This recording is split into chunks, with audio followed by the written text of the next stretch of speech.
تو اسے کہا مولا بہت قبر کا خوف آتا ہے، کوئی عمل ایسا بتائیے کہ میں قبر کے عذاب سے بچ سکوں، عذاب قبر سے بچ سکوں۔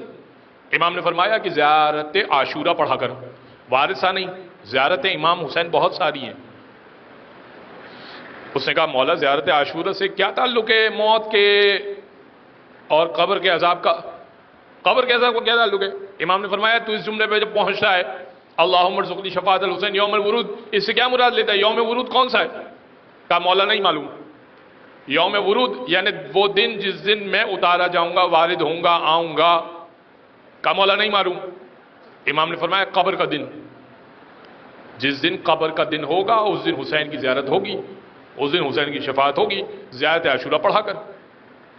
بہت آسان ہے، اور اس کے لیے نہ وقت کی لمٹ ہے، نہ شرط ہے، نہ وقت کی شرط ہے، نہ قبلہ رخ ہونے کی شرط ہے۔ مستحبات ہیں، اچھا ہے کہ آپ ایک وقت پہ پڑھیں، اچھا ہے کہ آپ ایک باوضو ہو جائیں، اچھا ہے کہ قبلہ رخ ہو جائیں، اچھا ہے کہ آپ زیر آسمان ہو جائیں، اچھا ہے۔ اگر نہیں ہو سکتے تو ٹھیک ہے،